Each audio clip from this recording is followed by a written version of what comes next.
The job market has changed. None of us can go back. All we can do is our best. And sometimes the best is to think and execute again.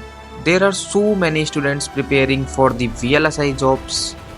The competition has increased. You need to give your best, and this video is here to guide you towards best. You can see the content list on your screen, and this video will cover these points one by one.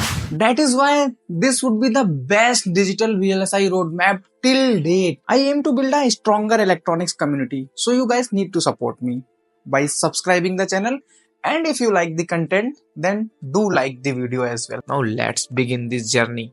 What is VLSI, what to target, and why? You must have seen various electronic products such as smartphones, laptops, washing machines, smartwatches, and the list goes on. All these products require a chip, which acts as their brain, helping them decide what to do. These chips are designed by VLSI engineers across the globe, and chip design work is primarily classified into digital and analog VLSI. This classification exists because numerous components need to be integrated onto a chip, and they can belong to either the analog or digital VLSI domain. This video aims to provide a complete roadmap for digital VLSI jobs from scratch. So essentially, this video will help you to target digital VLSI jobs. But how would you decide your domain? The answer is simple. There are two fundamental subjects in your BTech: digital electronics and analog electronics. The one you like more is ideally your domain of choice. However, other factors such as job availability in each domain may also influence your decision. Why should you target digital VLSI domain?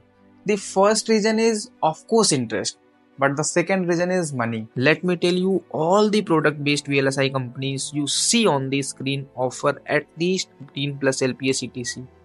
And even service based companies provide 8 plus LPA. अभी interest और पैसा दोनों मिल गए तो enough reason हो गया ना इस फील्ड में जाने का? हो गया ना?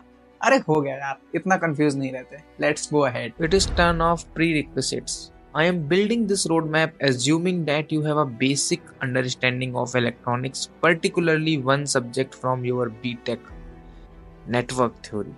If you don't, I strongly recommend revisiting it. Although this is a digital VLSI roadmap, I would still suggest gaining some basic knowledge of devices such as BJTs, MOSFETs, which are covered in the EDC, electronic device and circuit subject.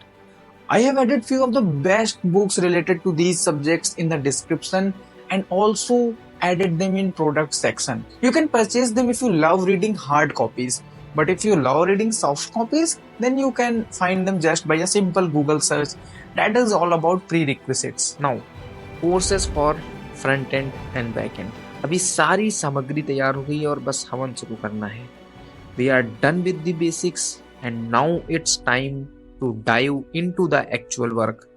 I would like to mention that digital VLSI jobs are derived from the VLSI design flow. The VLSI design flow, as visible on your screen, outlines the stages a chip goes through before it is fabricated. This design flow is divided into two parts, front end and back end. In simple terms, front end design focuses on defining the chip's functionality and logic, while back-end design focuses on its physical implementation and manufacturability. Feeling a bit too technical?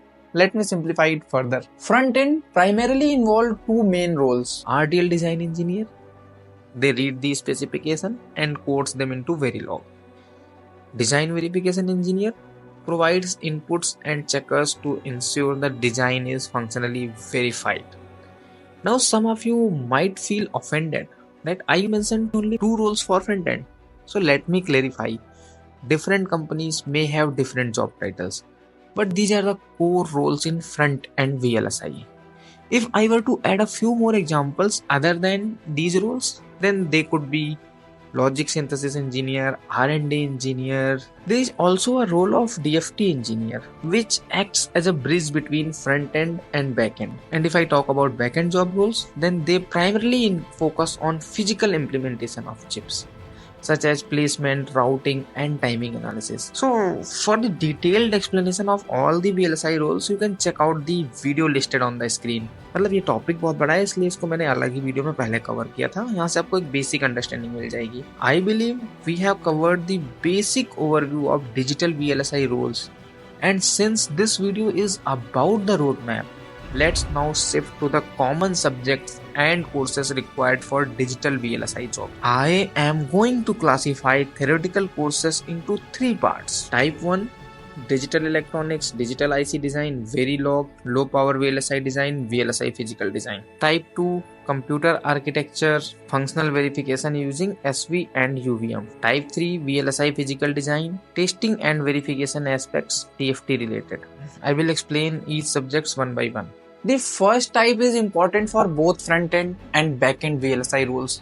The second type subjects are usually for front-end VLSI roles, and the third type subjects are for back-end VLSI roles. You can see all the course name on your screen depending on the type. Digital Electronics is a fundamental course for learning and excelling in digital VLSI design jobs. To succeed, you need to thoroughly enjoy and understand every topic in this course. Start with Boolean fundamentals, logic gates, then progress to studying various combinational and sequential circuits. I recommend following the GATE syllabus and attending GATE coaching lectures. NPTEL is a good resource, no doubt, but it demands significant patience. GATE coaching institutes also explain these concepts in great detail, making them my preferred choice. जब आप कुछ नया सीखना शुरू कर रहे हैं तो इंटरेस्ट भी डेवलप होना चाहिए. That's why NPTEL slightly boring side पे चला जाएगा जब तक आपका इंटरेस्ट डेवलप नहीं है. इसीलिए नॉन NPTEL लेक्चर्स मेरी प्रिफर्ड चॉइस बन जाते हैं यहाँ पे.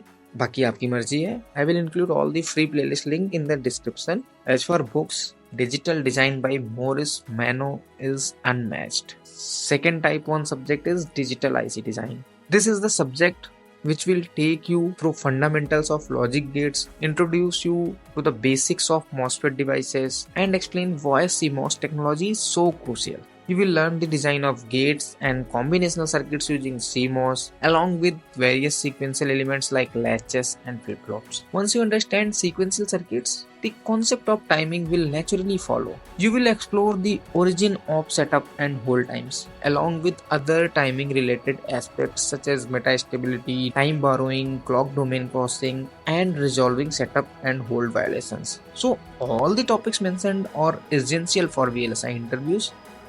And we are fortunate that IIT Madras Professor Janki Raman has explained these concepts exceptionally well, and all the material is freely available on YouTube. मुझे MTech के time ये lectures ढूंढने में थोड़ा देरी हो गई थी और मेरा काफ़ी टाइम वेस्ट हो गया था, तो उम्मीद है आपका नहीं होगा. That is why I have recommended this course for digital IC design several times in my older videos, and it is the best. When it comes to books, CMOS Digital Integrated Circuit by Kang is considered the Gita of VLSI design subject. Another excellent option is Digital Integrated Circuits by John M. Rabe. Let's go to the Verilog subject. देखो, Verilog is obviously a hardware description language, लेकिन यहाँ पे मैं बात करने वाला हूँ उसके theoretical aspects की. Practical पे भी हम बात करेंगे इसी वीडियो में. First of all, Verilog is not a typical programming language. As an RTL design engineer, whatever you write in Verilog will eventually go for the fabrication. Essentially, Verilog helps you depict the behavior of your hardware, which is why it is known as a hardware description language. While its syntax resembles C, the outcome is entirely different. Here the outcome is hardware. Therefore, having a solid understanding of digital electronics is essential before starting with Verilog. Begin by learning the basics of the language, such as its syntax, data types, procedural blocks, etc. Once you are comfortable with the basics, start practicing fundamental digital blocks like multiplexers, encoders, decoders, multipliers. After mastering Verilog coding of these combinational blocks, move on to sequential blocks.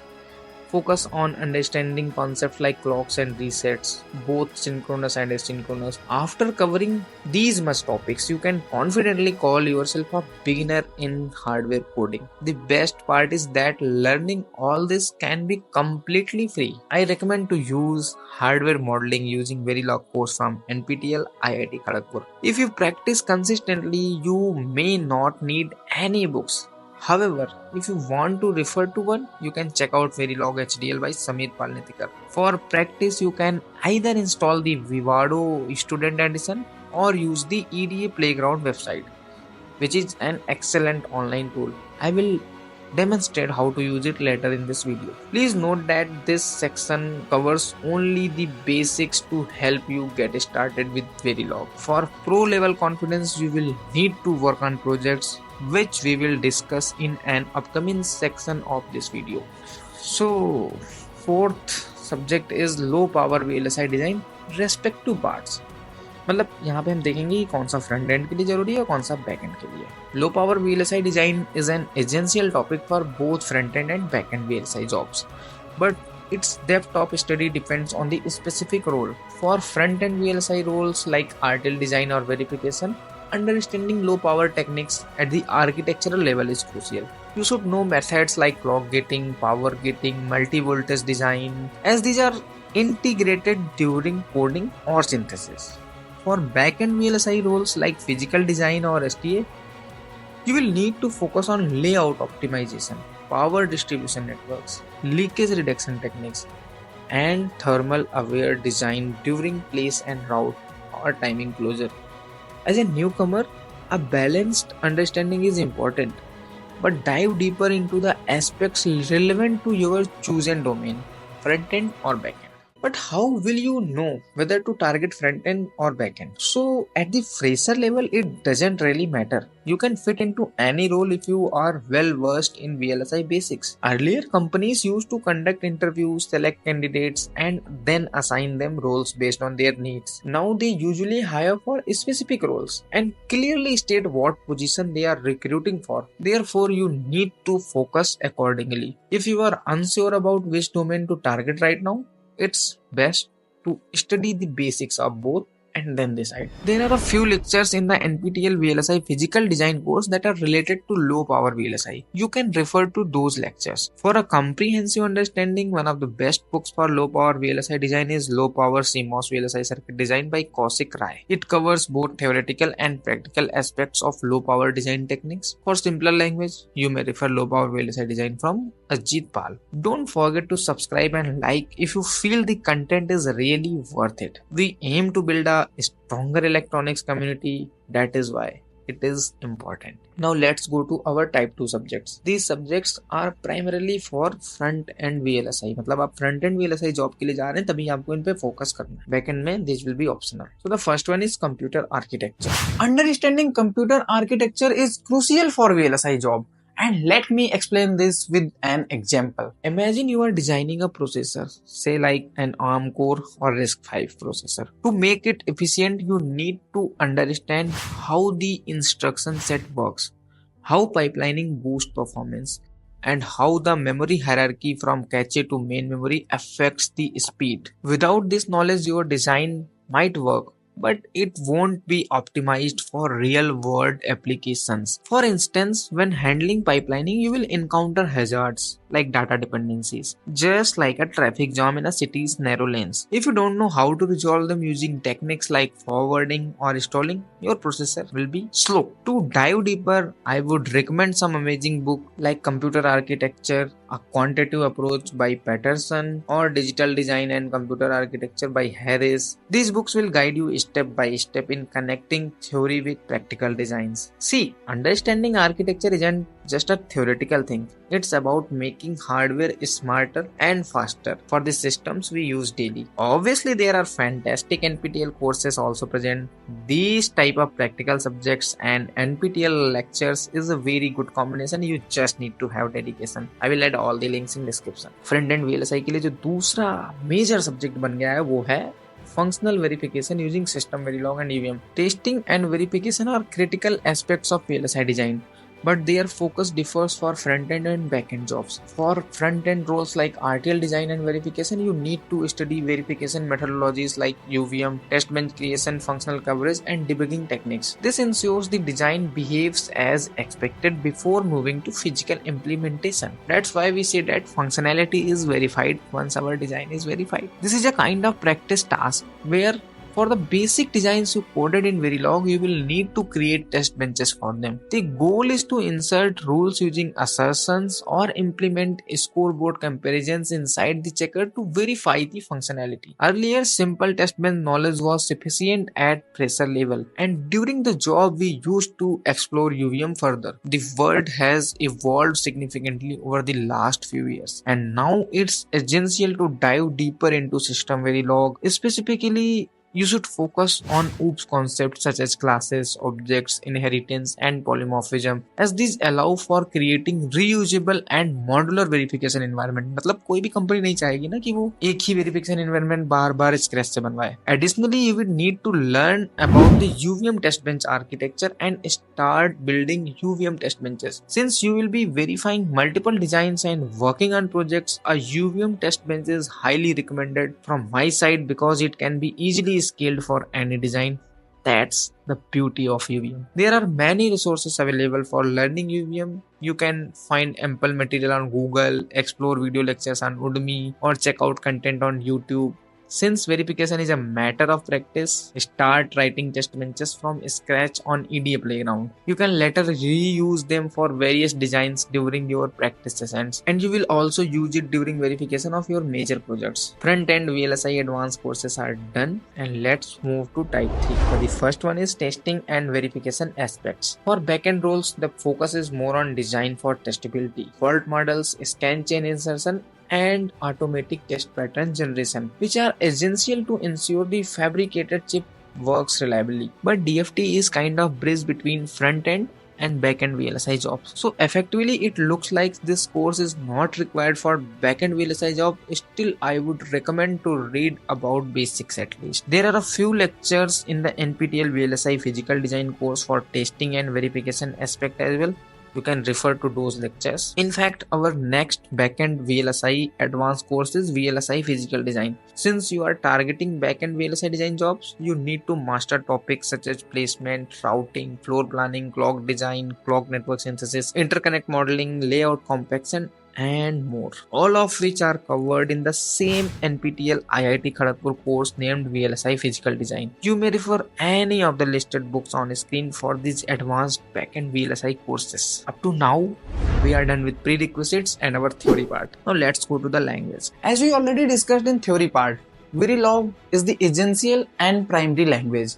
Its syntax resembles C, and interviewers often expect knowledge of C as well. Therefore, it's good to learn C. On the other hand, Verilog is a hardware description language mainly used for RTL design. System Verilog is a hardware verification language and is slightly advanced compared to Verilog. Learning System Verilog can also help you understand object-oriented programming concepts. Verilog तो दोनों ही domains के लिए required है, but for backend VLSI roles, knowledge of scripting languages like Tcl and Perl adds weight to your resume, and Python can also be helpful. Your problem solving abilities and aptitude are what matter most. You can always pick up other languages as required on the job. Since Verilog is the most critical, you can study it through the NPTEL course named Hardware Modeling Using Verilog. For practice, a free website called EDA Playground is available. Let me show you a quick demo of it. Log in using your email ID. Here you can write your code. You can write your TB as well. It is always better to make small modules and connect them to complete your data path. Write TB in separate file